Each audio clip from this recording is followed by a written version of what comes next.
She thought I'd fund her new life with her side guy, so I gave her exactly what she deserved instead. I was the kind of boyfriend every woman says they want. Loyal, patient, generous to a fault. Her name was Melissa, and when we met 3 years ago in Charleston, she was waitressing at a dive bar, working double shifts to pay rent.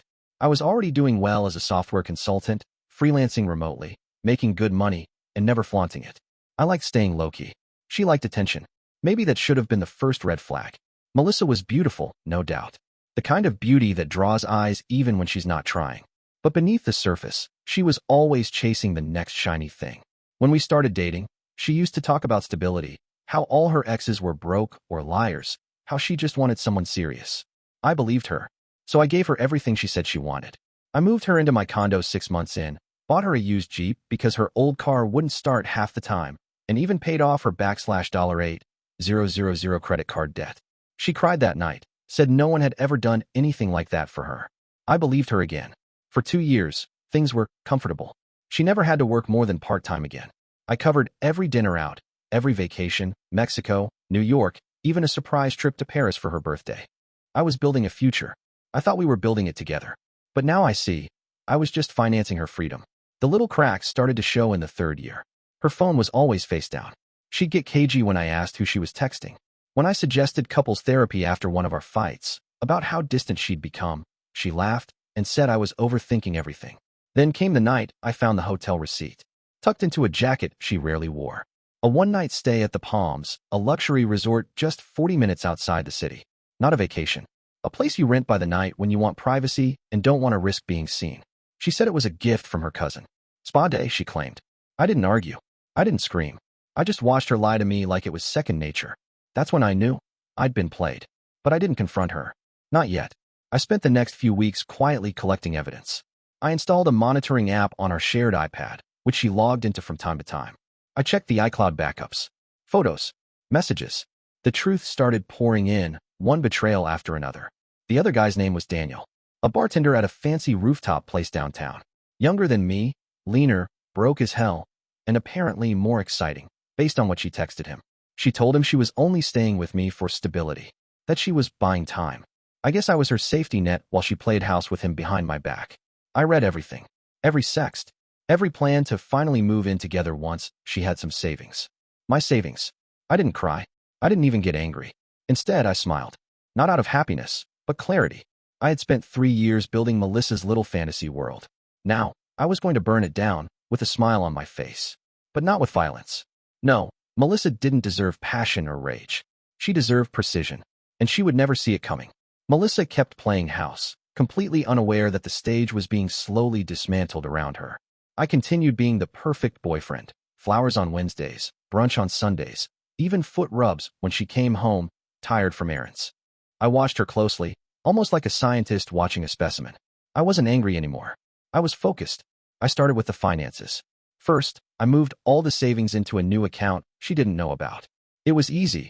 She never paid attention to the bank details anyway, as long as the lifestyle kept flowing. Then I slowly began canceling the auto-pay she relied on. The gym, her streaming services, even her favorite skincare subscription box. Each cancellation timed just right, so she'd think it was a technical glitch or a forgotten card update. She'd get frustrated, and I'd act sympathetic. I'll look into it, babe.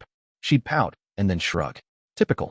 Then, I made a new Venmo account under a fake name and started sending small payments to Daniel, labeling them with things like roof repair or landscaping. He accepted every one. I was testing something, seeing if he was just a fling or if he'd bite the hand of someone feeding him. He bit hard. One night, I messaged him from a dummy number, told him I was a friend of Melissa's boyfriend, said she was cheating on someone wealthy, and if he wanted to keep seeing her, he should ask her to speed things up and move in with him.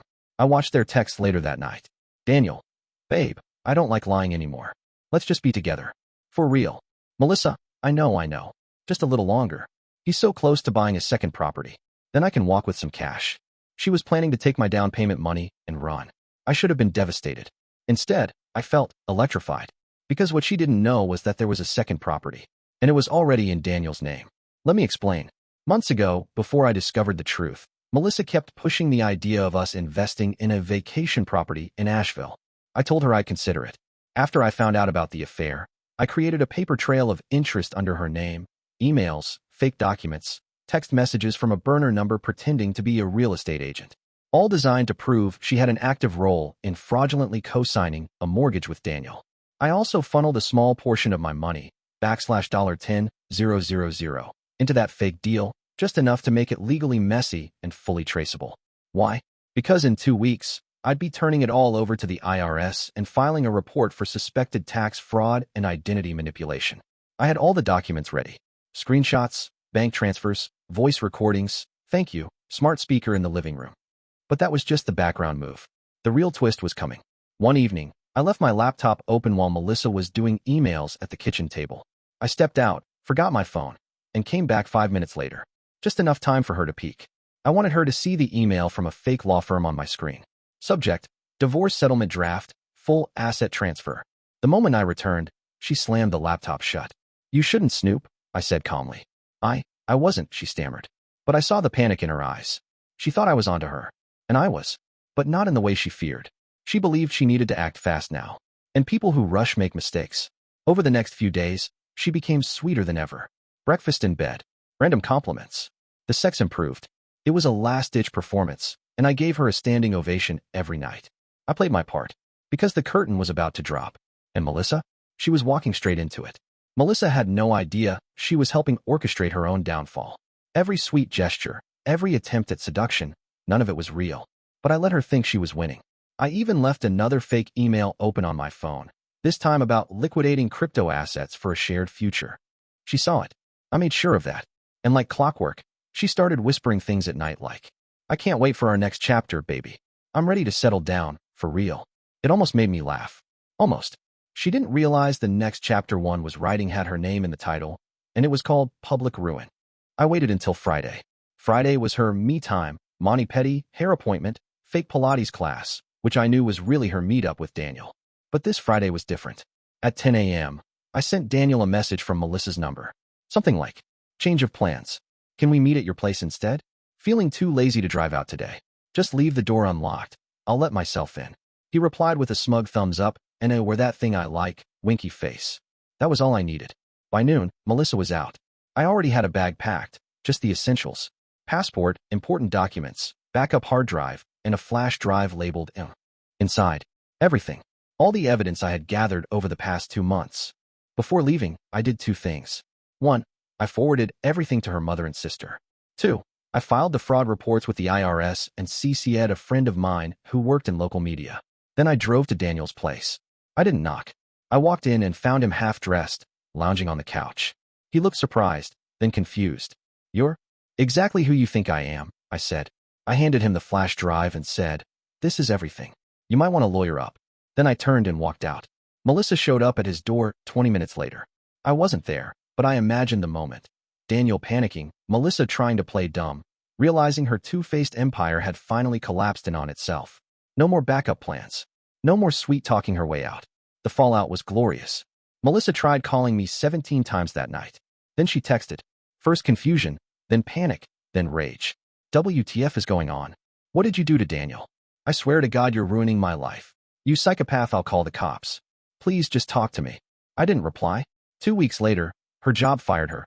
Apparently, someone had submitted a tip about her using a company card for personal use.